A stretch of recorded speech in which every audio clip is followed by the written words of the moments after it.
and welcome back for another installment of Let's Play Skyward Sword. I am Decepticon Rampage, and here we go to continue our quest.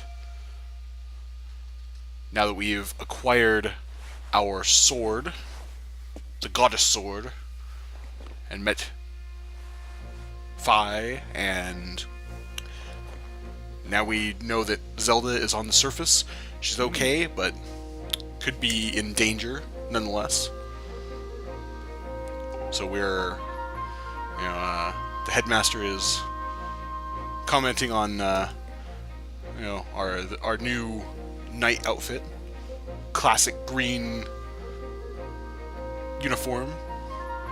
I have to say, I for one really like the Skyward Sword design for the, the tunic. I like the fact that it actually has the chainmail. I think they did the same thing in Twilight Princess, if I remember correctly. It's been many, many years since I played that one, so I don't remember specifically. Alright, let's go get more rupees. Free rupees from the clock. What? Wait, what? Why are there no free rupees? I thought there were always free rupees in there. Psh. Ha! It's Fledge!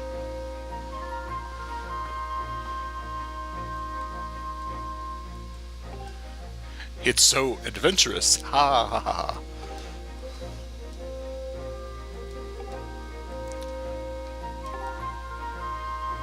And adventure pouch! Just the thing to use for going on adventures! As he just mentioned, it's for adventures.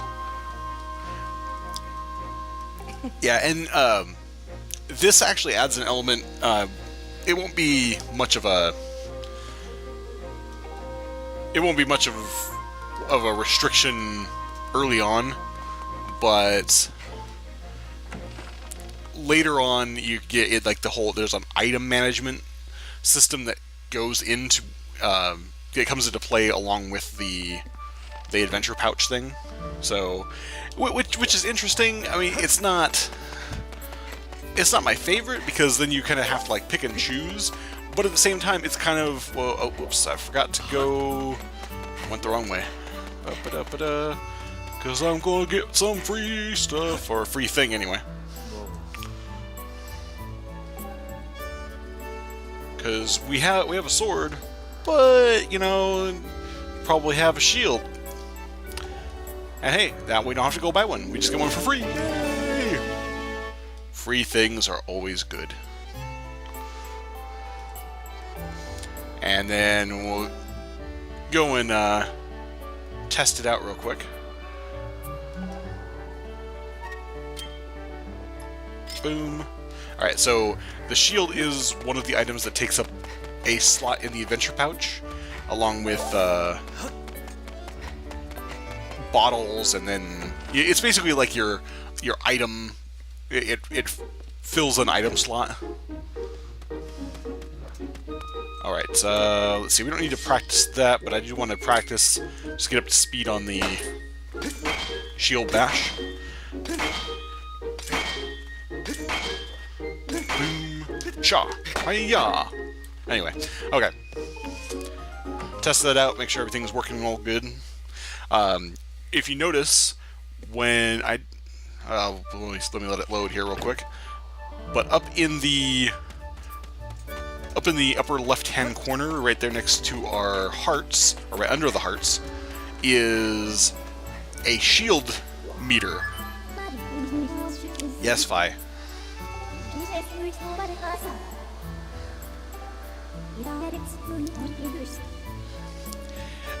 I will say, I think I mentioned before, I'm not like totally against her as a companion, but she does have a tendency to state very obvious things in a lot of cases. But it's kind of the deal when you have just with a setup when you're trying to make it accessible to a wide range of audiences. I can kind of understand why they thought it was a good idea. I just wish there was a way to turn it off.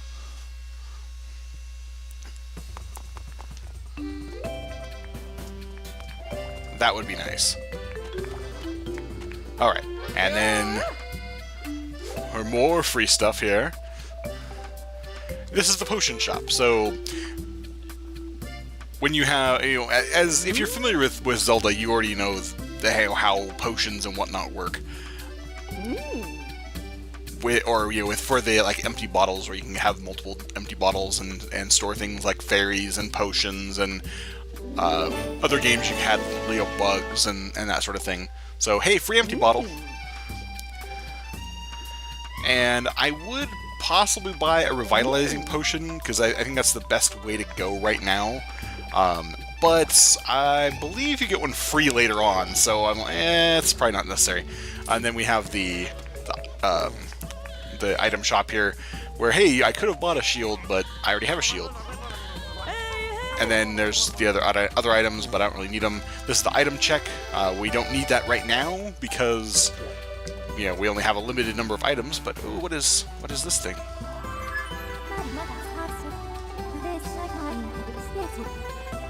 Oh, that's right. Yeah, it's not active yet. All right, so we'll have to keep that in mind that it exists there. All right. Okay, we should be able to go back on our way here, and I think we have collected all the free things that we can get. But anyway, the potion system thing. The potion shop will sell you potions for your empty bottles, and she sells 5 different types. I think you can only buy 2 of them right now.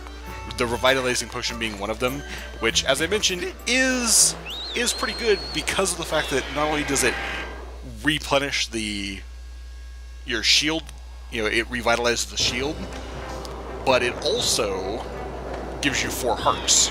So it acts like a weaker standard potion, as well as having a secondary effect of getting your shield back to normal. So it's like a win-win. However, like I said, I'm pretty certain that I get a free one, so it's not necessary to really get one of those right now. And then there's just a waste when you get the other one, because it's like, oh hey, I already have that. Unless you get a free bottle with the other one too. I'm not for certain on that.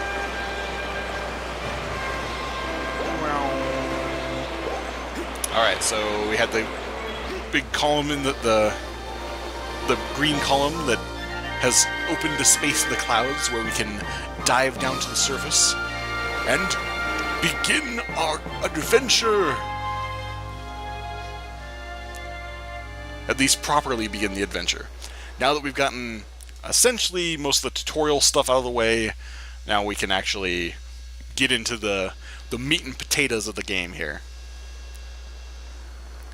And we're actually going to fight like enemies and, Oops, I almost missed the sailcloth there.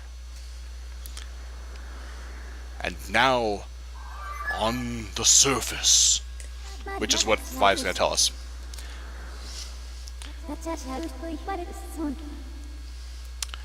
Yep, so it is. I feel like I was going on about something, and now I totally don't remember what it was. Oh, I don't think I ever went into any description on what the deal with the shield was. Okay, so your shield does take damage over time if you just have your guard up. Now, granted, it won't actually take damage if you shield bash at the proper time. So, and that comes into play significantly with like later enemies when you're gonna have when you won't be able to simply just go in and I can't access that one now. When you can't just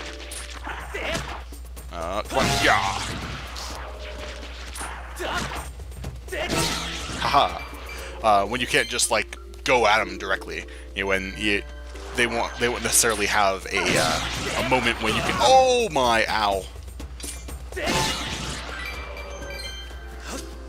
I should have shield bashed it,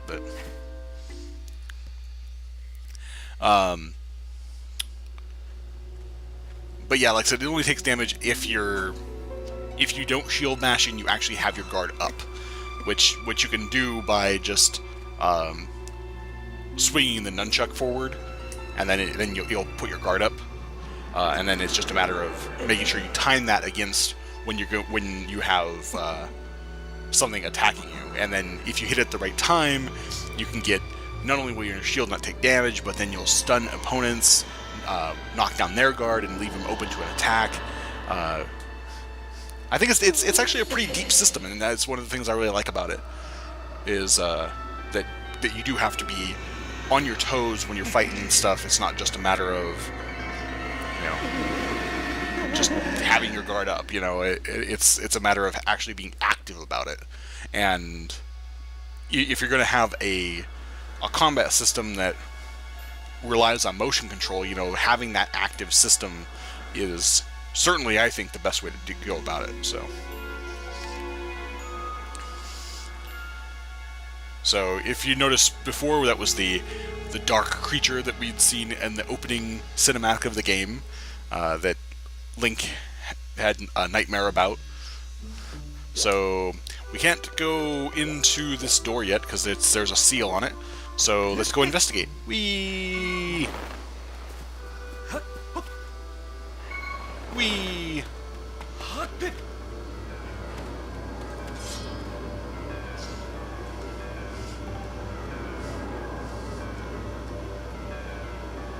And then these being the sealed grounds, it's like, ooh, what's sealed here? I know what's sealed here, but if you haven't played the game before or have read anything about it or watched somebody else play it, then I'm not going to spoil it for you. But I think it should be obvious that it has something to do with that creature that we had just seen.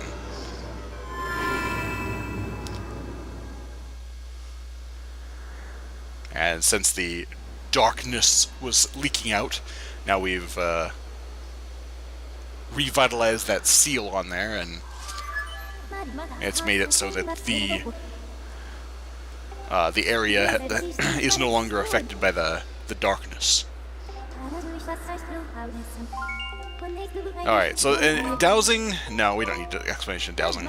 Essentially what it is you can use your sword to search for certain things, and it'll give you, I'll show you real quick. Yes, I get it. Zelda! Alright, so see that there's no reaction.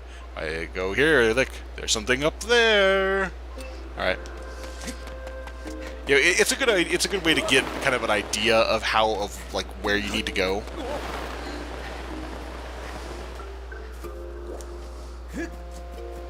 Just to kind of get your bearings, and there's things to actually go searching for in certain spots. So